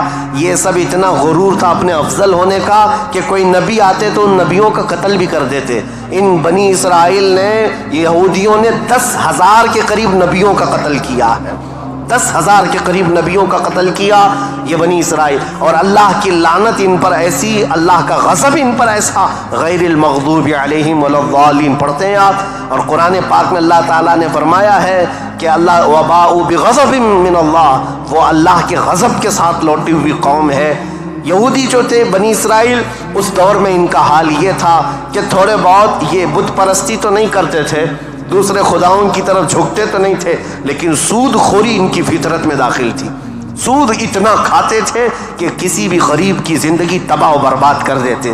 سود کا نظام سب سے زیادہ یہ یہودیوں کی طرف سے، اور آج بھی پوری دنیا کو کریڈٹ کے پلیٹ فارم پر لا کر کھڑا کرنے والی قوم کوئی اور نہیں، یہ اسرائیلی ہیں، یہ یہودی ہیں۔ پوری دنیا کو کریڈٹ بانٹ کر کے، ان کو قرضہ دے کر کے، ادھار دے کر کے اس پر نفع لینا، اس پر انٹرسٹ کمانا، یہ یہودی فطرت میں داخل تھا۔ اور یہ سود کی لعنت ان کے ساتھ آج سے نہیں پہلے سے ہے، اس کو حلال سمجھ کر کے کھاتے ہیں، اس کو ترہ امتیاز سمجھتے ہیں، اور یہ سمجھتے ہیں یہ ہماری عقل مندی ہے، ہماری دانائی ہے کہ ہم پوری دنیا کا مال اپنی طرف کھینچ لیتے ہیں، اس کو وہ اپنی عقل مندی سمجھتے ہیں، جبکہ اللہ کا غضب ہے ان کے ساتھ۔ یہ چوتھی قوم تھی جو برائیوں میں ملوث تھی، سود خوری میں ملوث تھی، نبیوں کا قتل، بلکہ کتابوں کو یوں پھینک دیتے، اگر ان کے مزاج کے مطابق کوئی مسئلہ نہیں ملتا تو پھینک دیتے اور کہتے یہ کتاب اللہ کی ہے نہیں۔ تورات کو نہیں مانتے، تلمود کو نہیں مانتے، جس کو آج اولڈ ٹیسٹمنٹ کہا جاتا ہے، یا بائبل کو نیو ٹیسٹمنٹ جو انجیل ہوا کرتی، ان کتابوں کو پھینک دیتے۔ ان کے مزاج کے مطابق اگر آیتیں ملتی تو ٹھیک ہے، نہیں تو پھینک دیتے۔ یہ چوتھی قوم تھی۔ اب دنیا کی یہ حالات تھے، دنیا میں یہ حالات جہاں جہاں دیکھیں عورتوں کا استحصال یا پھر زنا، شراب نوشی، یہ سب عروج پر تھے۔ روما میں، پرشیا میں، ہندوستان میں اور بنی اسرائیل یہودیوں کے درمیان اب جو پانچویں قوم الگ بنتی ہے وہ عرب کی سرزمین پر تھی، عرب لوگ تھے، عرب جو آل اسماعیل ہیں، اسماعیل علیہ السلام کی اولاد، یہ آئے تھے اللہ تعالیٰ کے منتخب زمین پر، لیکن کثرت سے ان کے ہاں بھی برائیاں گھر کر گئی تھیں۔ یہ ایسے ہو گئے تھے کہ ان کے ہاں بتوں کی تراشنے کی عادت بڑھ گئی، انہوں نے اپنے ہاتھوں سے خدا بنا لیے تھے۔ خانہ کعبہ جو مرکز تھا وحدانیت کا، اس خانہ کعبہ کے اندر بھی انہوں نے بت رکھ دیے تھے، اور خانہ کعبہ کی چھت پر ایک بت ہوا کرتا تھا جس کا نام حبل تھا، ایک بت تھا جس کا نام عزا تھا، اس کی پوجا کرنا تو حج کے ارکان میں شامل کر دیا تھا، حج کے ارکان میں تھا عزا کی پوجا کرنا۔ یہ حبل وہاں پر تھا، لات ایک بت کا نام تھا، عزا تھا، منات تھا، یہ سب بتوں کے نام ہیں جو انہوں نے کوئی صفا مروا پر رکھ دیے تھے، کچھ کو خانہ کعبہ کی چھت پر رکھا تھا، کچھ کو دروازے کے اندر رکھا تھا۔ طواف کرتے تھے ان بتوں کے سامنے آ کر کے، ننگے طواف کرتے تھے، بغیر کپڑے کے خانہ کعبہ کا طواف کرتے، ایک ہاتھ آگے اور ایک ہاتھ پیچھے رکھ کر کے، مرد ہو کہ عورتیں ہو، اس طرح سے وہ خانہ کعبہ کا طواف کرتے۔ یہ برائیاں ان کے ہاں بہت اخلاقی پستی میں گرتے چلے آئے، اور اس کے بعد یہ بت پرستی اتنے عروج پر ہو گئی، اتنے عروج پر ہو گئی کہ یہ اپنے خداؤں کے چڑھاوے اتنے چڑھاتے تھے، دور دراز سے لوگ آتے تھے تو سال میں ایک مرتبہ ان خداؤں کے نام پر انسانوں کی بلی بھی چڑھتی تھی۔ کوئی جوان منتخب کر لیا جاتا اور وہ خوشی سے تیار ہوتا، اپنی گردن اس کی رکھ دی جاتی، مینا کی وادی میں اس کو ذبح کر دیا جاتا، کاٹ کر کے اس کا خون بتوں کو لگا دیا جاتا، اور یہ کہتے کہ ہم مقرب ہو رہے ہیں، ہم مکرم ہو رہے ہیں، ہم عزت والے ہو رہے ہیں۔ یہ تمام چیزیں تھیں، اور اس کے علاوہ ان کے ہاں شراب بہت زیادہ عام تھی۔ چوری کرنے والے کچھ قبیلے خاص تھے عرب میں، اور ان کا پیشہ ہی تھا راستے پر رکنا اور جاتے آتے قافلوں کو ڈاکہ زنی کرنا اور مال لوٹنا۔ اور اس کے علاوہ عورتوں کے لیے ان کے ہاں بھی اچھے حالات نہیں تھے، عورتوں کو تو مشین سمجھتے تھے، شادی کا کوئی ایک سسٹم نہیں تھا، کوئی مرد چاہے تو 100 رکھ لے، کوئی 50 رکھ لے، کوئی 60 رکھ لے، نہ شادی کا کوئی سسٹم ہے، جتنی عورتیں چاہے وہ رکھ سکتا تھا۔ اور پھر اس کے علاوہ عورتوں کے ساتھ سارا سلوک تو تھا ہی، لیکن وہ ایسے بدبخت تھے کہ بیٹی کے پیدا ہونے پر ناک بھون سکیڑتے تھے، بلکہ کئی ایسے عرب قبیلے تھے جو بیٹی کے پیدا ہوتے ہی اس کی گردن مروڑ کر کے اس کو زندہ دفن کر دیتے تھے۔ یہ عرب کی سرزمین پر پائے جانے والی چیزیں۔ شراب کو 60 سال 70 سال پرانی شراب جمع کر کے پینے کو فخر محسوس کرتے، اور جوا ایسے کھیلتے تھے، ایسے کھیلتے، حرم کی سرزمین پر جوا کھیلتے، اور بازی میں کیا کیا لگاتے، بازی میں صرف پیسہ نہیں لگاتے، اپنی عورتیں بھی بازی میں ہار دیتے تھے۔ کوئی جوے میں کسی کی عورت جیت لیتا، کسی کی بیٹی جیت لیتا، کوئی کسی کی بہن جیت کر کے آتا۔ یہ قمار بازی، یہ جوا بازی اس قدر عام تھی۔ میں نے دنیا کے یہ سطحی حالات مختصر انداز میں آپ کے سامنے رکھے۔ سیاسی حالات میں اثر و رسوخ دو طاقتوں کا تھا، پرشین امپائر اور رومن امپائر۔ مذہبی حالات میں الگ الگ تھے، ہندوستان کے حالات کیا تھے، اور پرشیا کے، روما کے، اسرائیل اس وقت تھا نہیں، اگرچہ بیت المقدس ان کے ہاتھ میں نہیں تھا، لیکن یہ جگہ جگہ بکھرے ہوئے لوگ تھے یہودی، ان کے حالات بھی اچھے نہیں تھے، عربوں کے حالات بھی اچھے نہیں تھے۔ یہ اس قدر کفر و شرک کے مینارے بلند تھے، اللہ کہنے والی قوم پوری دنیا میں ڈھونڈنے پر بھی کہیں نہیں تھی۔ ایک خدا کی عبادت کرنے والی مجموعی طور پر کوئی قوم آباد نہیں تھی، ایک قائد کے اندر، ایک امام کے پیچھے چلنے والی قوم کہیں نہیں تھی۔ ہر ایک نے اپنے خدا بنائے، کچھ لیڈروں کی پوجا، کچھ حکمرانوں کی عبادت، کچھ جگہ پر ایسے حالات ہندوستان میں تھے کہ اپنے ہی آلہ تناسل کی پوجا کرتے، عورتوں کی شرمگاہوں کی پوجا، مردوں کی شرمگاہوں کی پوجا جو آج تک چلی آ رہی ہے۔ یہ اس قدر گرے ہوئے حالات تھے کہ چوہے سے لے کر بلی تک، بلی سے لے کر سانپ بچھو تک کوئی خدا ہونے سے بچ نہیں سکا ان کے ہاتھوں میں، سب خدا بنا لیے۔ ان کثیر گمراہیوں کے حالات میں بتاؤ میرے عزیزوں، مشیت ایزدی کو جلال آ ہی گیا، رب ذوالجلال کے رحمت میں جوش تلاطم آ ہی گیا۔ جب حالات اس قدر دیگرگو خراب تھے تو پھر رب ذوالجلال نے اس زمانے فطرت کو ختم کرتے ہوئے عیسیٰ علیہ السلام سے جو زمانہ چل رہا تھا، 570 سال گزر گئے، اللہ نے کوئی نبی نہیں بھیجا۔ حالات جب اس قدر خراب ہو گئے، رب ذوالجلال کی مشیت کو، اس کی رحمت کو جوش آیا، پھر مولا نے مکہ مکرمہ کی سرزمین کو منتخب کیا، اور پھر اللہ نے اس سرزمین کو منتخب کرتے ہوئے عظیم خاندان قریش کو منتخب کیا۔ قریش کے خاندان میں سے اللہ نے بنو ہاشم کو منتخب کیا، بنو ہاشم سے عبد المطلب اور عبداللہ کے گھر کو منتخب کیا، عبداللہ کے گھر سے بی بی آمنہ کے وطن کو منتخب کیا، اور پھر رب ذوالجلال نے تاریخ کی ان کالے اندھیروں کو ہمیشہ کو ختم کرنے کے لیے بی بی آمنہ کے وطن سے 12 ربیع الاول کو نور نبوت کو ظہور فرمایا، نور نبوت کو ظاہر فرمایا۔ تاریخ کا یہ وہ دن ہے جو پوری دنیا کا انقلاب لا چکا تھا، ایسی روشنی لا چکا ہے، ایسی روشنی کہ میں نے تقریر شروع کرنے سے پہلے ہی یہ بات عرض کر دی تھی، ایک عرب نے آدمی کا بول بالا کر دیا، خاک کے ذروں کو ہمدوش ثریا کر دیا، خود نہ تھے جو راہ پر اوروں کے ہادی بن گئے، کیا نظر تھی کہ جس نے مردوں کو مسیحا کر دیا۔ یہ سارا نور نبوت کا کمال ہے، یہاں سے تاریخ اسلام کی اب باضابطہ شروعات۔ اس لیے مجھے یہ پس منظر بیان کرنا ضروری تھا، یہ بیک گراؤنڈ بتانا ضروری تھا، سیاسی حالات کیا تھے، مذہبی حالات کیا تھے۔ اب تھوڑا جغرافیائی حالات بھی میں آپ کو بتا دوں، عرب کی لوکیشن کیا ہے۔ عرب کا لوکیشن جو ہے وہ دنیا کے بیچوں بیچ واقع ہے۔ عرب ایسی جگہ پر واقع ہے، اس کا 3 حصہ سمندروں سے ملا ہوا ہے اور ایک حصہ خشکی سے ہے۔ سمندر بھی بڑے بڑے سمندر اس کو گھیرتے ہیں۔ ویسٹ کی طرف قلزم سی جس کو کہتے ہیں بحیرہ قلزم، یہ آباد ہے، اور میڈیٹرین سی جس کو بحیرہ روم کہا جاتا ہے یا بحر متوسط کہتے ہیں، یہ پورا سمندر عرب سے لگتا ہے۔ اور اس کے ایسٹ کی طرف، مشرق کی طرف ہند مہاساگر جس کو کہتے ہیں انڈین اوشین، یہ آباد ہے، اور اس کے علاوہ اس کے جنوب کی طرف بھی انڈین اوشین ہے۔ یہ سمندر پورا گھیرا ہوا ہے عرب، اور جو شمال کا حصہ ہے جو خشکی ہے یہ ملک شام، یمن اور عدن یعنی اردن تک پھیلا ہوا اس کا حصہ ہے۔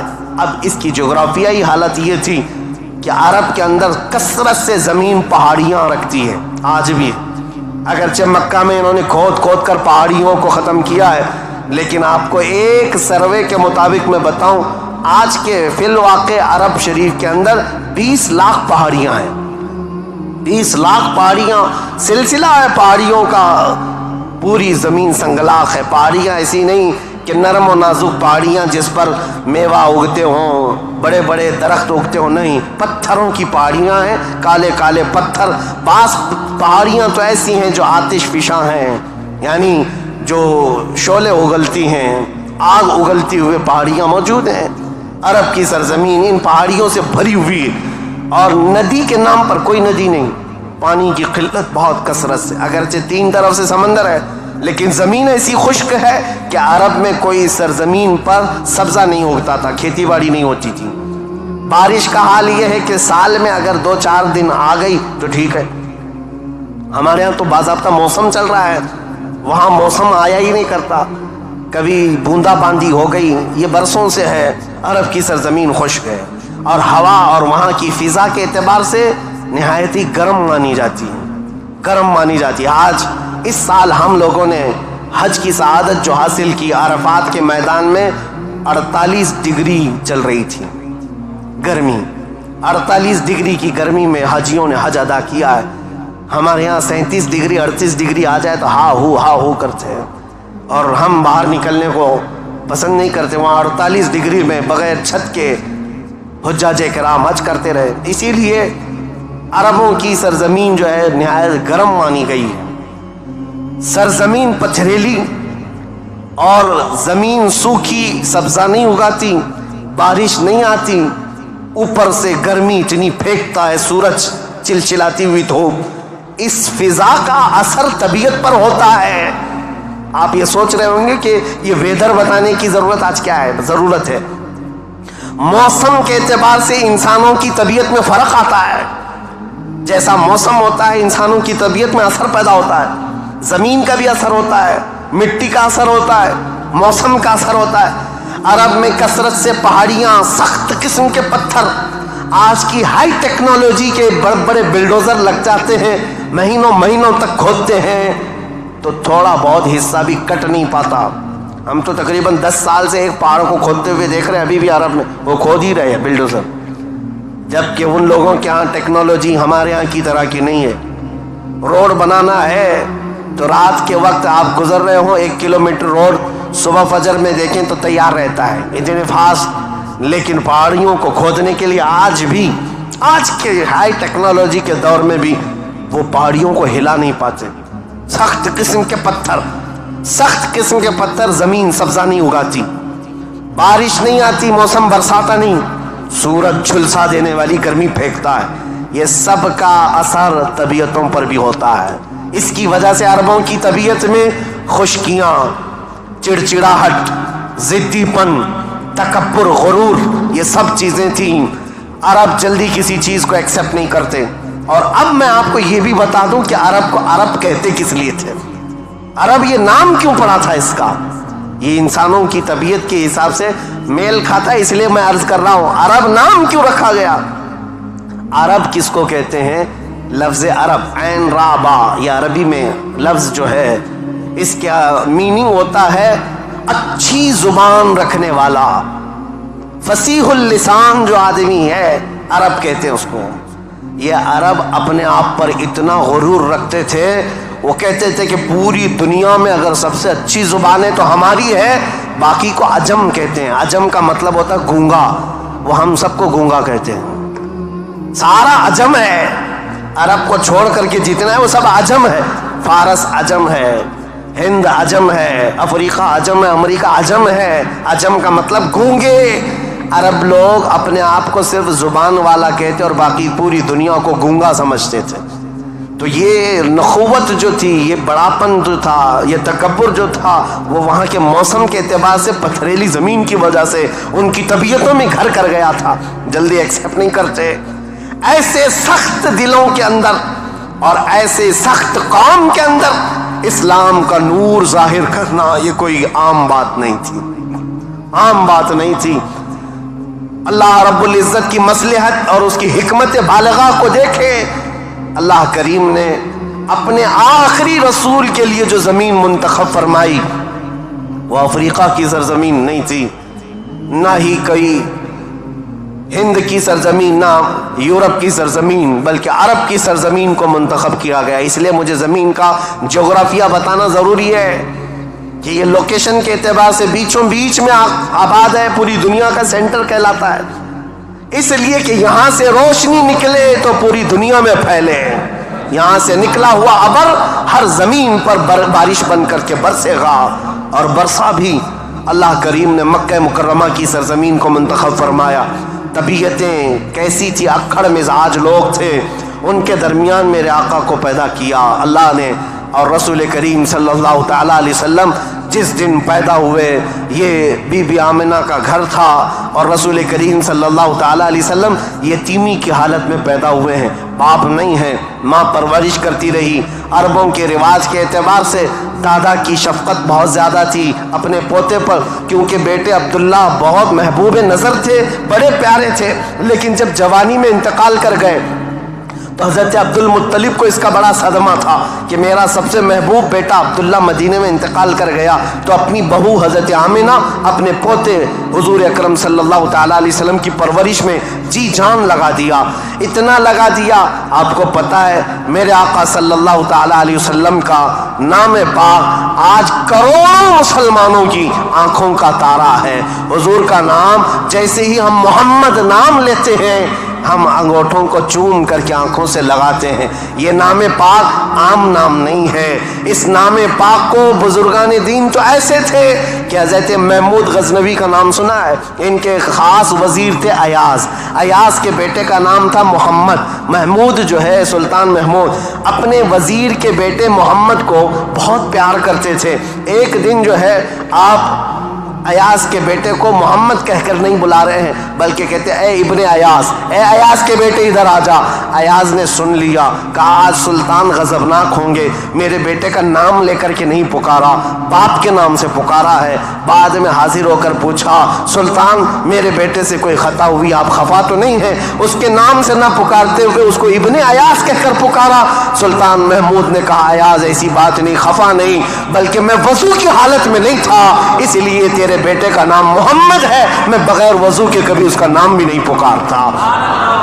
اور علامہ عبد الرحمن جامی فرماتے ہیں ہزار بار بشویم دہن ز مشک و گلاب ہنوز نامے تو گفتن کمال بے ادبیس. یا رسول اللہ، ہزار بار میں اپنے منہ کو گلاب کے پانی سے، مشک و عنبر کے پانی سے دھو لوں، اس کے بعد بھی آپ کا نام پکارنا میں بے ادبی سمجھتا ہوں. یہ علامہ عبد الرحمن جامی. میں بات کیوں کہہ رہا ہوں حضور کے نام کی؟ یہ محمد نام کسی اور نے نہیں، حضرت عبد المطلب نے رکھا تھا. آپ کے دادا، آپ کے جد امجد جیسی حضور کی پیدائش ہوئی تھی، گھر دوڑے دوڑے آئے تھے بی بی آمنہ کے، اور فوراً اٹھا کر کے گودی میں لے لیا اور خانہ کعبہ کے پاس آئے، اور خانہ کعبہ کے سامنے ہاتھ پھیلاتے ہوئے اللہ کی بارگاہ میں عرض کرنے لگے اللہم ھذا ابنی سمیتہ محمدا. اے اللہ دیکھ یہ میرا بیٹا ہے اور میں نے اس کا نام محمد رکھا ہے.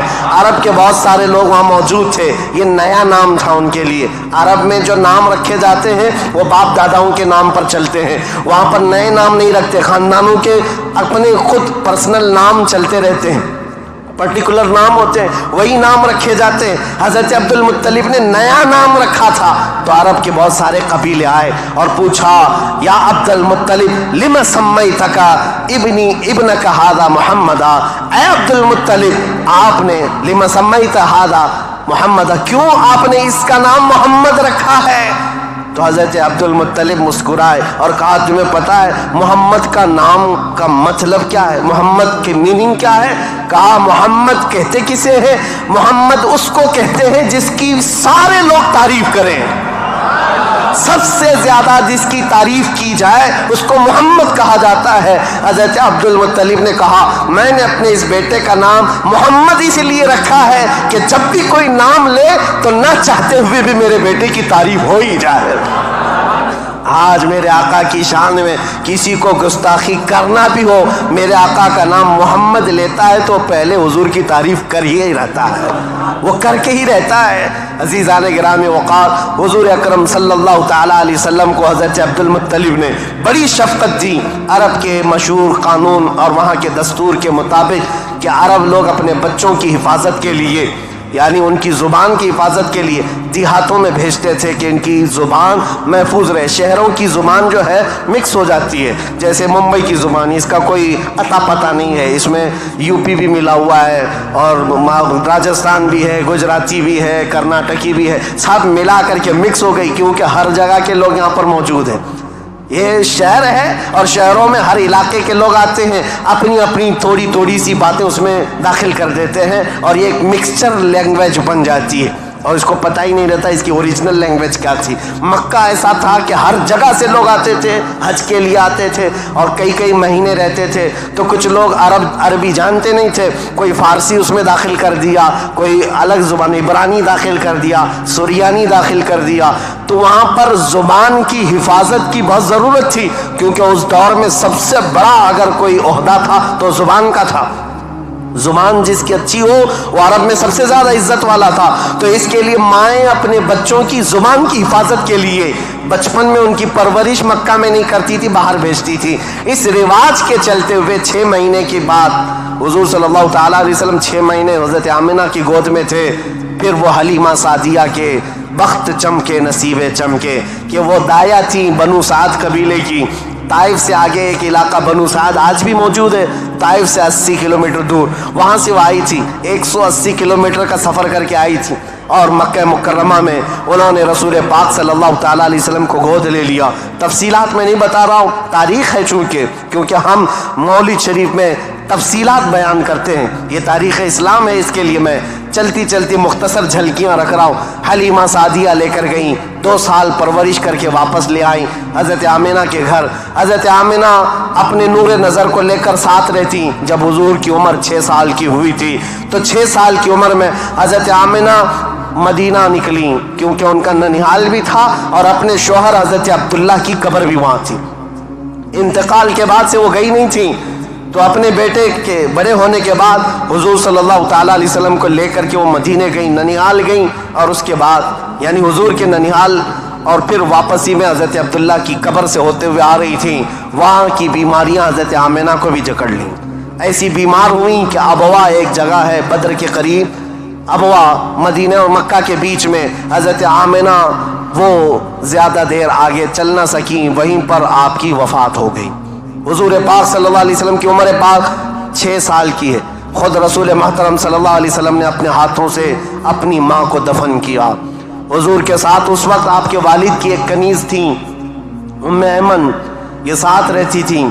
اور بس حضور صلی اللہ تعالیٰ علیہ وسلم واپس مکہ جب آئے، حضرت عبد المطلب کو جیسے پتہ چلا کہ حضرت عبداللہ کی بیوی آمنہ بھی انتقال کر گئیں، وہ فرط غم میں، جوش غم میں حضور صلی اللہ تعالیٰ علیہ وسلم کو ایسے قریب کر لیے کہ ایک لمحے کے لیے بھی اپنے آنکھوں سے اوجھل نہیں ہونے دیتے.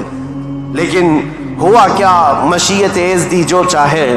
8 سال کی عمر تھی میرے آقا کی، دادا حضرت عبد المطلب بھی فوت ہو گئے. یہ دور گزرتا گیا. دادا حضرت عبد المطلب نے اپنے انتقال سے پہلے اپنے بیٹے حضرت عبداللہ کے سگے بھائی جناب ابو طالب کے حوالے کر دیا تھا اپنے اس پوتے کو. حضور صلی اللہ تعالیٰ علیہ وسلم کو جناب ابو طالب کے حوالے کر دیا اور کہا کہ تم اس کی نگرانی کرنا.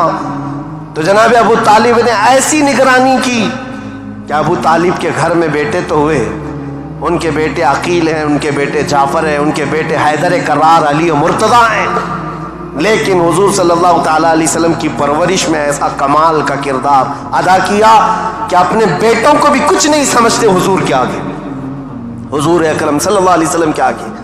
ایک روایت جو ہے بدن میں رونگٹے کھڑے کر دیتی ہے. میں آج بھی بحث نہیں کروں گا ایمان ابو طالب کے متعلق، ہمارے قتل آرا بحثوں میں سے ہمارا ٹاپک آج تاریخ اسلام ہے، لیکن ان کی پرورش کا انداز ایسا تھا. صرف ایک بات اگر میں بتا دوں، شعب ابی طالب میں جب 3 سال تک مکہ والوں نے حضور صلی اللہ علیہ وسلم کا بائیکاٹ کیا تھا، سوشل بائیکاٹ، کبھی بھی حملہ ہونے کا اندیشہ رہتا تھا کہ لوگ آ کر کے حضور کو قتل نہ کر دیں. رات کے وقت کیونکہ عرب اتنے دشمن تھے رسول پاک صلی اللہ علیہ وسلم کے اعلان نبوت کی بات کر رہا ہوں، یہ روایت بیچ میں عرض کر رہا ہوں. جناب ابو طالب رات کے وقت جب حضور سو جاتے تھے تو ان کو اٹھا کر کے دوسری جگہ سلاتے اور حضور صلی اللہ علیہ وسلم کی جو جگہ خاص تھی، حضور کی جو چادر تھی، اس جگہ اپنے بیٹے کو سلا دیتے تھے اور یہ کہتے ہیں ہماری نیند کے وقت میں اگر کوئی دشمن آ کر حملہ بھی کرے تو محمد پر حملہ نہ ہو، میرے بیٹے پہ حملہ ہو۔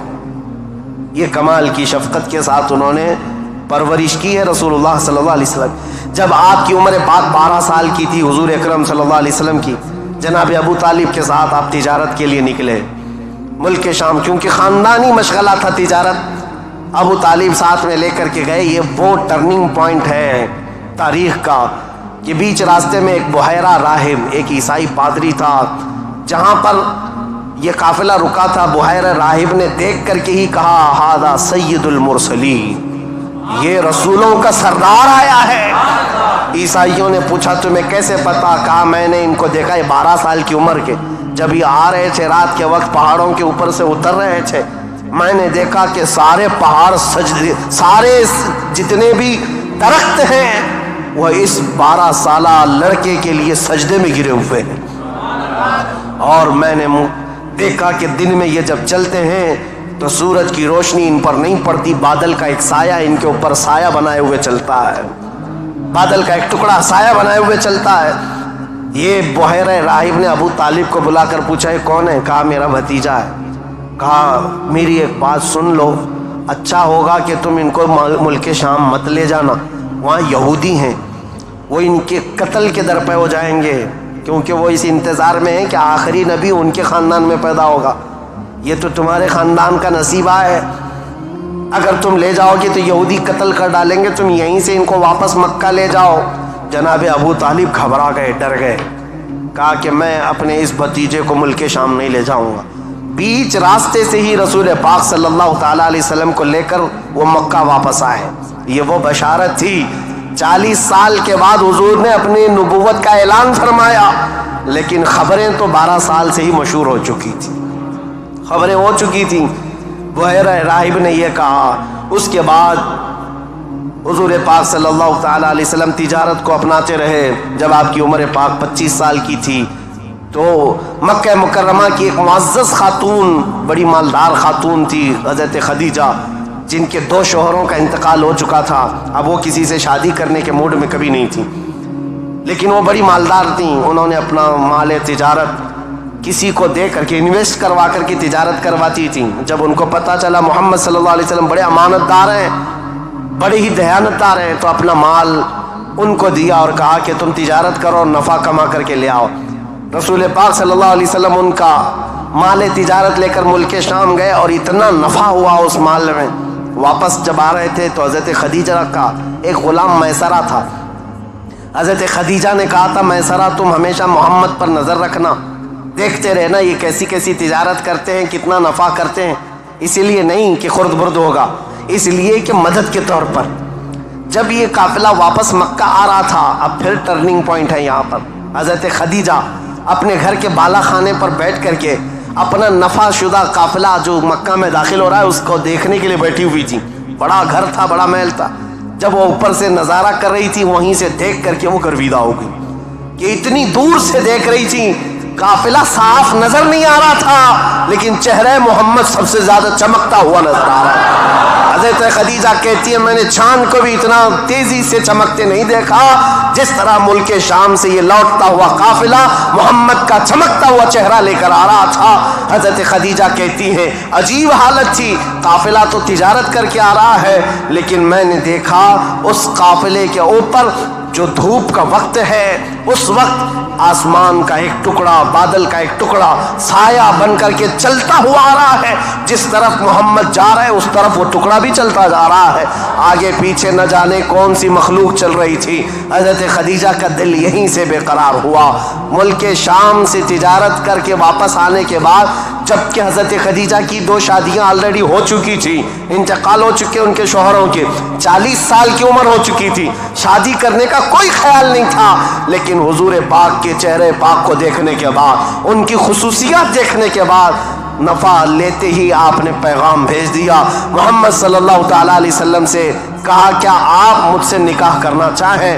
وہ روئے محمد صلی اللہ تعالیٰ علیہ وسلم کی گرویدہ خاتون ان کا پیغام پہنچتے ہی رسول پاک صلی اللہ تعالیٰ علیہ وسلم نے خود سے قبول نہیں کیا، اپنے چچاؤں اور پھوپھیوں کے درمیان اس مسئلے کو رکھا۔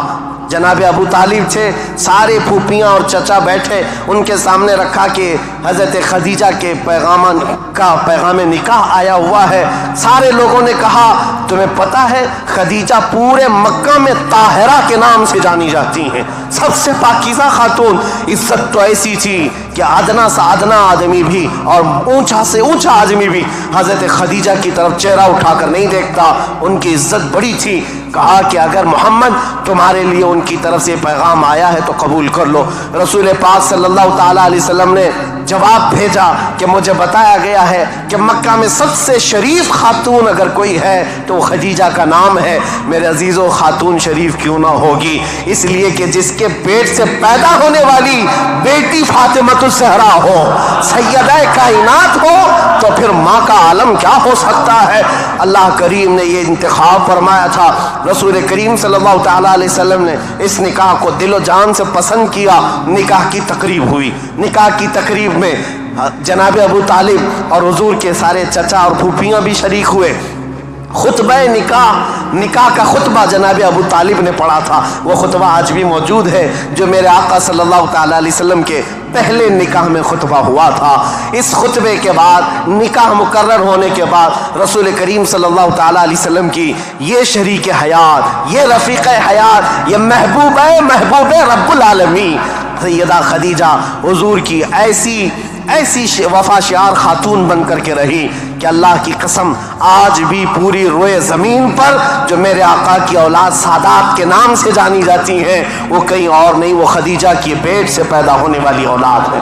حضرت خدیجہ کے بطن سے میرے آقا کی 6 اولاد ہوئیں، 3 بیٹے اور 3 بیٹیاں۔ رسول کریم صلی اللہ تعالیٰ علیہ وسلم کی 6 اولاد کی ماں حضرت خدیجہ ہیں۔ یہ بڑی الفت و محبت کی زندگی گزری ہے میرے آقا صلی اللہ علیہ وسلم کی، لیکن جب میرے آقا کی عمر پاک 50 سال کی ہوئی اور حضرت خدیجہ کی عمر اس وقت تقریباً آپ اندازہ کر سکتے ہیں 25 سال زیادہ تھی، 75 سال کی خاتون تھی۔ 75 سال کی خاتون، اللہ اکبر، 75 سال کی خاتون کس کو کہتے ہیں؟ عمر کا وہ پڑاؤ جس میں بوڑھا اپنے اعضاء سے مجبور ہو جاتا ہے اور اس کے پٹھے جواب دے جاتے ہیں، چلنا پھرنا دوبھر ہو جاتا ہے۔ لیکن قسم خدا کی جب میں یہ روایت پڑھتا ہوں کہ جب رسول کریم صلی اللہ تعالیٰ علیہ وسلم 3000 فٹ اونچی پہاڑی غار ہرا میں جا کر عبادت کرتے تھے، کبھی 2 دن تک نہیں آتے تھے، تو 75 سال کی یہ خاتون دن میں 2 مرتبہ پہاڑی پر جاتی تھی کھانا لے کر کے اور اترتی تھی۔ آج میں بتاؤں ہم جیسوں کی جوانی میں 1 مرتبہ پہاڑ پر چڑھ کر کے آ جائیں 8 دن تک پٹھے درد کرتے ہیں، پیر درد کرتے ہیں۔ میں سمجھ نہیں پاتا وہ خدیجۃ الکبریٰ کی وفا شعاری کو دن میں 2 مرتبہ اپنے نبی پاک اپنے رفیق حیات کے لیے اوپر جاتی تھی، نیچے آتی تھی۔ کبھی رسول اللہ پہاڑ سے اتر رہے ہوتے، حضرت خدیجہ گھر کے باہر آ کر کھڑی ہوتی، کڑی دھوپ ہوتی، سورج کی تمازت ہوتی، لوگ چلتے پھرتے کہتے خدیجہ اپنے شوہر کا انتظار کر رہی ہو؟ کہتی ہاں میرے شوہر پہاڑ سے اتر رہے ہیں، غار ہرا سے آ رہے ہیں۔ اس وقت لوگ کہتے خدیجہ اندر چھاؤں میں بیٹھو، انتظار کرو، ان کے آنے میں کافی وقت ہے۔ خدیجہ کہتی میرا دل گوارا نہیں کرتا میرا شوہر دھوپ میں اتر رہا ہو اور ان کی عورت چھاؤں میں بیٹھی رہے، جب تک وہ دھوپ میں اترتے رہیں گے میں دھوپ میں کھڑی رہوں گی۔ یہ وفا شعاری ایسی تھی، آپ کو پتا ہے سب سے پہلی وہی قرآن کی جو غار ہرا میں آئی ہے، جبرائیل امین لے کر کے آئے ہیں۔ اسلام کی تاریخ میں اگر یہ نہ بتائیں تو ابتدا ہی نہ ہوگی، کیونکہ رسول اللہ صلی اللہ تعالیٰ علیہ وسلم جب 40 سال کی عمر میں تھے، غار ہرا میں جا کر عبادت کرتے، جبرائیل امین آئے قرآن کی آیتیں لے کر اور حضور سے کہا اقرا۔ حضور نے کہا ما انا بقاری، میں نہیں پڑھوں گا۔ وہ کہتے تھے پڑھو، حضور کہتے میں نہیں پڑھوں گا، سینے سے سینہ لگا کر دبوچتے تھے۔ 3 مرتبہ ہوا، 4تھی مرتبہ کہا اقرا بسم ربک الذی خلق، پڑھو اس رب کے نام سے جس نے پیدا کیا ہے۔ رسول محترم صلی اللہ تعالیٰ علیہ وسلم نے پڑھنا شروع کیا اور پھر آیتیں سب سے پہلے جو آئی ہیں، اسلام کی ابتدا نور الہی کا ظہور ہے، نور الہی کا نزول ہے، اللہ کا کلام اتر رہا ہے۔ پہاڑ پر، پہاڑ کی چوٹیوں پر، جس کو آج بھی جبل نور کہا جاتا ہے، نور کی پہاڑی، جہاں نور اترا، نور کا پہاڑ ہے، اور کس پر اترا؟ جس پر اترا وہ نور علی نور ہے۔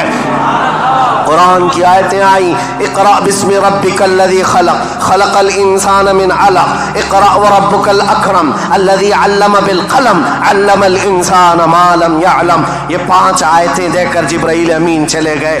رسول پاک صلی اللہ تعالیٰ علیہ وسلم پر جو وحی آئی تھی اس کا اثر ایسا تھا، سخت ٹھنڈیوں کے دن تھے، موٹے موٹے پسینے کے بوند پیشانی سے نکلتے تھے۔ جب رسول پاک تشریف لائے، پہلا واقعہ دیکھا تھا حضور نے، پہلا واقعہ تھا جبرائیل امین اس طرح آیتیں لے کر آئے۔ یہ آیتیں اترنا آسان بات نہیں، قرآن خود کہتا ہے، میرا مولا فرماتا ہے اگر ہم یہ پہاڑوں پر اتار دیتے، پہاڑ ریزہ ریزہ ہو جاتے، ٹکڑے ٹکڑے ہو جاتے، لیکن قلب مصطفیٰ نے اس کا بوجھ اٹھا لیا ہے۔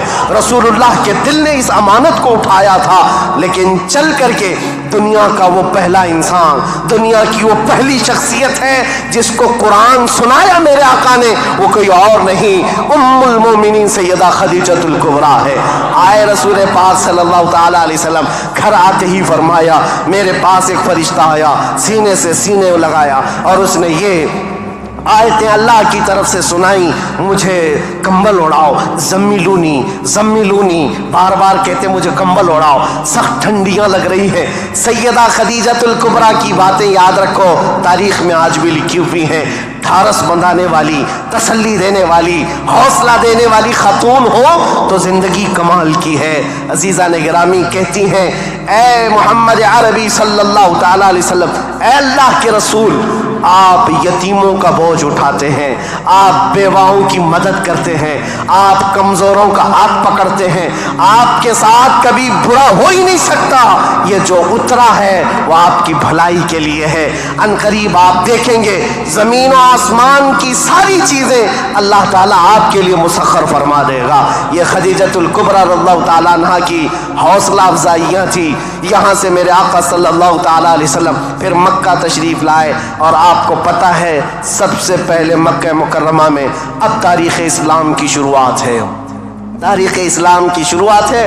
اسلام کی تاریخ سے پہلے میں نے اتنا بیک گراؤنڈ بتا دیا، تاریخ بتا دی، حالات بتا دیے، سیاسی حالات، مذہبی حالات، اخلاقی حالات۔ اب جو شروعات ہوئی وہ کہاں سے؟ غار حرا سے شروعات ہوئی، اور اس کے بعد سب سے پہلے گھر آئے میرے آقا، اور سب سے پہلا مسلمان جو اسلام میں داخل ہوتا ہے وہ کوئی اور نہیں، ام المومنین خدیجۃ الکبریٰ، گھر والی سب سے پہلے اسلام میں داخل ہوئی ہیں۔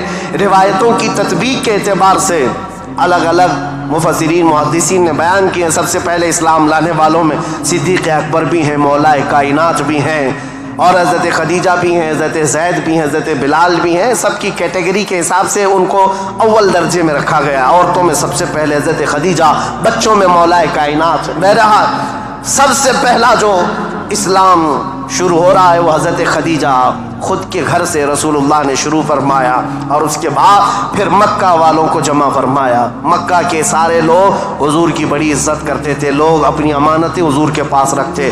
آپ کا لقب تھا امین اور صادق، لوگ آپ کو امین کہہ کر پکارتے یا صادق کہہ کر پکارتے۔ اپنے مشوروں میں حضور کو دیکھتے تھے تو خوشیوں سے پھولے نہیں سماتے تھے۔ وہ کہتے کہ اگر محمد کسی مجلس میں بیٹھ جائے تو اللہ کی رحمت ہی رحمت ہے۔ اس وقت بھی عرب حضور صلی اللہ علیہ وسلم کا بڑا احترام کرتے، بڑی عزت کرتے۔ اس دن حضور نے جیسی دعوت دی پورا مکہ ٹوٹ پڑا، سب آ گئے۔ حضور نے سب سے پہلے ان سے سوال کیا، اے مکہ والو، اگر میں یہ کہوں اس پہاڑ کے پیچھے ایک فوج ہے جو تم پر حملہ کرنا چاہتی ہے تو تم کیا کہو گے اس بات پر؟ سارے لوگوں نے ایک آواز میں جواب دیا، اے محمد، آج تک آپ نے کبھی جھوٹ نہیں کہا ہے، اگر آپ یہ کہیں گے تو ہم صرف یقین ہی نہیں کریں گے بلکہ ہم تو اس فوج سے لڑنے کی تیاری بھی کریں گے۔ اتنا ہمیں یقین ہے آپ کی بات پر کہ ہم اس فوج سے لڑنے کی بھی تیاری کریں گے جس کے بارے میں آپ کہہ رہے ہیں پہاڑ کے پیچھے فوج ہے۔ رسول کریم صلی اللہ تعالیٰ علیہ وسلم نے فرمایا، تم جب میرے بارے میں اتنا یقین کا اعتقاد رکھتے ہو تو سنو، اب میں یہ نہیں کہنا چاہ رہا کہ اس پہاڑ کے پیچھے فوج ہے جو تم پر حملہ کرنا چاہتی ہے، بلکہ اب میں یہ کہتا ہوں، سنو غور سے، کہ میں اللہ کا نبی ہوں، آخری رسول ہوں، اور دین اسلام لے کر کے آیا ہوں۔ اللہ ایک ہے، اللہ کے علاوہ کسی کی عبادت نہیں کی جائے گی، کوئی خدا نہیں ہے سوائے اللہ کے۔ یہ پہلا جبل ابو قبیس کے قریب فاران کی چوٹیاں پہاڑی کے پاس میرے آقا نے صفا مروہ کے دامن میں مکہ والوں کو جمع کیا تھا۔ پہلی آواز میرے آقا کی زبان سے گونجی تھی، لا الہ الا اللہ محمد رسول اللہ۔ اب لوگوں کو دیکھنے کا وقت تھا۔ ظاہر سی بات ہے، میں نے عرب کی طبیعت پہلے سے بتائی، اکھڑ مزاج، سخت مزاج، نخوت بھرا ہوا، کبر تکبر بھرا ہوا۔ کب وہ ایکسپٹ کرتے؟ سارے لوگ ایک دوسرے کا منہ دیکھنے لگے۔ کہا کیا ہم حبل کو جو کعبے کے اوپر بیٹھا ہوا خدا ہے اس کو اتار دیں گے؟ صفا مروہ پر جو ہمارے خدا ہیں ان کو چھوڑ دیں گے؟ خانہ کعبہ کے اندر دروازے کے اندر جو خدا ہے ان کو چھوڑ دیں گے؟ چاہے زمزم پر جو خدا بیٹھا ہے اس کو چھوڑ دیں گے؟ سب کیچے میں گوئیاں شروع ہو گئی، بغلیں جھانکنے لگے۔ اور اسی اثنا میں غصے میں آ کر آپ کا سگا چچا ابو لہب کھڑا ہوا، کہا تبن لک یا محمد لہذا جمعتا، اے محمد کیا اس لیے تم نے ہم کو جمع کیا؟ برا ہو تمہارا، تمہارے ہاتھ ٹوٹ جائیں۔ یہ پہلا جملہ تھا جو ناز قلب مصطفیٰ کریم صلی اللہ تعالیٰ علیہ وسلم کے نازنین قلب پر اترا۔ اس وقت تک کسی نے برا جملہ آپ کے لیے استعمال نہیں کیا تھا۔ پہلا برا جملہ استعمال کرنے والا ابو لہب تھا۔ نبی کریم صلی اللہ تعالیٰ علیہ وسلم کے خاطر پر، آپ کے قلب اقدس پر بوجھ گزرا، بار ہوا، تکلیف ہوئی۔ اللہ تعالیٰ نے پھر آیتیں اتاری، تبت یدا ابی لہب و تب، اے رسول آپ کے نہیں ابو لہب کے ہاتھ ٹوٹ جائیں، اس کا مال اسے کوئی فائدہ نہ دے۔ اللہ کریم دفاع کرتا رہا، ڈیفنس کرتا رہا۔ رسول کریم صلی اللہ تعالیٰ علیہ وسلم اس دعوت کو لے کر چل پڑے۔ پورا مجمع تھا مکہ کا، لیکن کوئی آگے اٹھ کر کھڑا نہیں ہوا کہ اے محمد ہم مانتے ہیں آپ کو اللہ کا رسول، آخری رسول، آپ جو دین لائے اس کو مانتے ہیں، آپ کا جو خدا ہے اس کو مانتے ہیں۔ نہیں، کوئی نہیں تھا۔ لیکن بات اتنی ہے، اس مجمع سے ابھی میرے آقا ہٹے نہیں تھے۔ 9 سال کا ایک بچہ حضور کے قریب آیا، پتلی پتلی ٹانگیں تھی، آنکھوں میں آشوب تھا، آنکھیں رس رہی تھیں، لال ہو چکی تھی۔ آیا اور قریب آ کر کہا، اے محمد عربی صلی اللہ علیہ وسلم، میں آپ کو اللہ کا حقیقی رسول تسلیم کرتا ہوں، آپ کا دین میں ایکسپٹ کرتا ہوں، خدا واحد کی میں عبادت کرتا ہوں۔ حضور اکرم صلی اللہ علیہ وسلم نے اس 9 سال کے بچے کو سینے سے لگایا اور دعا کی، مولا اس بچے کی ٹانگوں میں، اس کے بازوؤں میں تو طاقت عطا فرما اور اس کو دین کا عظیم سپاہی بنا۔ میرے آقا کی یہ دعا تھی۔ 9 سال کا وہ کمزور بچہ جو سب سے پہلے حضور کی دعوت پر لبیک کہا تھا، آج پوری دنیا شرق و غرب، شمال و جنوب میں اس کو اگر پکارتی ہے تو اسد اللہ الغالب، شیر خدا حیدر کرار کے نام سے جانتی ہے۔ اس کی طاقت کو کون جانے، اس کی طاقت کے قریب کون پہنچے؟ لا فتح الا علی، لا سیف الا ذوالفقار۔ اس حیدر کرار کو جو طاقت و قوت تھی، جو خیبر شکن ہے، پھاٹک کو اکھاڑ کر پھینک دینے والا، مرہب کے لوہے والے لباس پر تلوار کی ایک ضرب لگا دے تو اس کے سر سے لے کر سینے تک ٹکڑے کر دینے والی تلوار رکھنے والا، یہ طاقت کہیں اور سے نہیں، یہ دعائے مصطفیٰ سے ملی ہوئی ہے۔ میرے آقا صلی اللہ تعالیٰ علیہ وسلم کی اسلام کی تبلیغ کی شروعات یہاں سے ہوئی۔ اب اس کے بعد مکہ مکرمہ کے جو حالات تھے، سیرت مصطفیٰ کے بیان میں آپ نے تقریباً سن لیا ہے۔ تقریباً 13 سال میرے آقا نے مکہ مکرمہ میں تبلیغ فرمائی، مشقتیں اٹھائی، مصیبتیں برداشت کی، کئی صحابہ کی یہاں پر شہادتیں ہوئی۔